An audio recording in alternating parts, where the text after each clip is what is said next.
आज विश्व के सामने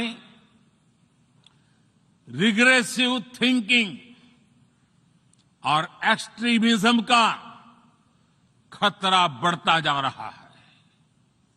इन परिस्थितियों में पूरे विश्व को साइंस बेस्ड रेशनल और प्रोग्रेसिव थिंकिंग को विकास का आधार बनाना ही होगा। साइंस बेस्ड अप्रोच को मजबूत करने के लिए भारत एक्सपीरियंस बेस्ड लर्निंग को बढ़ावा दे रहा है। हमारे यहां स्कूलों में हजारों अटल टिंकरिंग लैब खोली गई है, इंक्यूबेटर्स बने हैं और एक मजबूत स्टार्टअप इकोसिस्टम विकसित हुआ है। अपनी आजादी के 75 वर्ष के उपलक्ष्य में जब हम आजादी का अमृत महोत्सव मना रहे हैं, भारत 75 ऐसे सैटेलाइट्स को अंतरिक्ष में भेजने वाला है जो भारतीय विद्यार्थी स्कूल कॉलेजों में बना रहे हैं। अध्यक्ष जी, दूसरी ओर रिग्रेसिव थिंकिंग के साथ जो देश आतंकवाद का पॉलिटिकल टूल के रूप में इस्तेमाल कर रहे हैं, उन्हें ये समझना होगा कि आतंकवाद उनके लिए भी उतना ही बड़ा खतरा है। ये सुनिश्चित किया जाना बहुत जरूरी है कि अफगानिस्तान की धरती का इस्तेमाल आतंकवाद फैलाने और आतंकी हमलों के लिए न हो। हमें इस बात के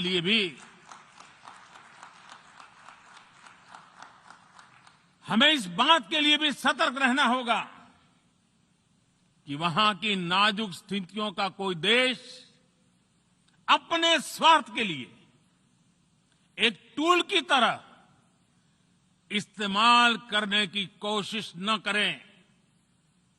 इस समय अफगानिस्तान की जनता को,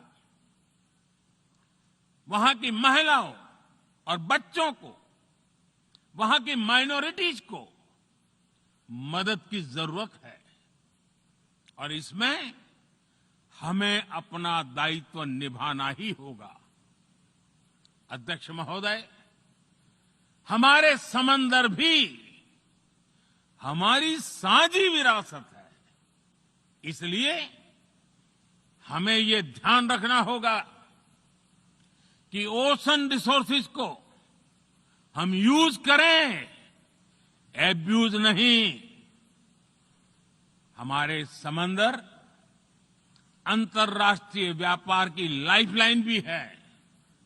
इन्हें हमें एक्सपांशन और एक्सक्लूजन की दौड़ से बचाकर रखना होगा। रूल बेस्ड वर्ल्ड ऑर्डर को सशक्त करने के लिए अंतर्राष्ट्रीय समुदाय को एक सुर में आवाज उठानी ही होगी।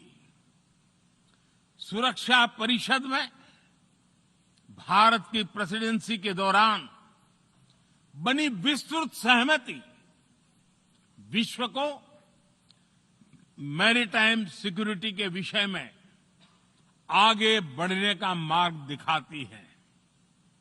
अध्यक्ष महोदय, भारत के महान कूटनीतिज्ञ आचार्य चाणक्य ने सदियों पहले कहा था, कालातिक्रमात् काल एव फलम पिबति। जब सही समय पर सही कार्य नहीं किया जाता तो समय ही उस कार्य की सफलता को समाप्त कर देता है। संयुक्त राष्ट्र को खुद को प्रासंगिक बनाए रखना है तो उसे अपनी इफेक्टिवनेस को सुधारना होगा, रिलायबिलिटी को बढ़ाना होगा यूएन पर आज कई तरह के सवाल खड़े हो रहे हैं। इन सवाल को हमने क्लाइमेट क्राइसिस में देखा है, कोविड के दौरान देखा है, दुनिया के कई हिस्सों में चल रही प्रॉक्सी वॉर, आतंकवाद और अभी अफगानिस्तान के संकट ने इन सवालों को और गहरा कर दिया है। कोविड के ओरिजिन के संदर्भ में और ease of doing business ranking को लेकर वैश्विक गवर्नेंस से जुड़ी संस्थाओं ने दशकों के परिश्रम से बनी अपनी विश्वसनीयता को नुकसान पहुंचाया है। ये आवश्यक है कि हम यूएन को ग्लोबल ऑर्डर, ग्लोबल लॉज और ग्लोबल वैल्यूज के संरक्षण के लिए निरंतर सुदृढ़ करें। मैं नोबेल पुरस्कार विजेता गुरुदेव रविंद्रनाथ टैगोर जी के शब्दों के साथ अपनी बात समाप्त कर रहा हूं। शुभो कर्मोपोथे, शुभो कर्मोपोथे, धोरो निर्भयो गान, शोभ दुर्बल सौन्योष होक अबोशान।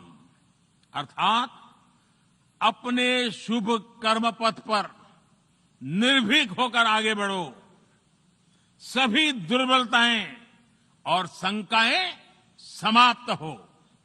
ये संदेश आज के संदर्भ में संयुक्त राष्ट्र के लिए जितना प्रासंगिक है, उतना ही हर जिम्मेदार देश के लिए भी उतना ही प्रासंगिक है। मुझे विश्वास है हम सबका प्रयास विश्व में शांति और सौहार्द बढ़ाएगा, विश्व को स्वस्थ, सुरक्षित और समृद्ध बनाएगा। इन्हीं शुभकामनाओं के साथ बहुत बहुत धन्यवाद। नमस्कार।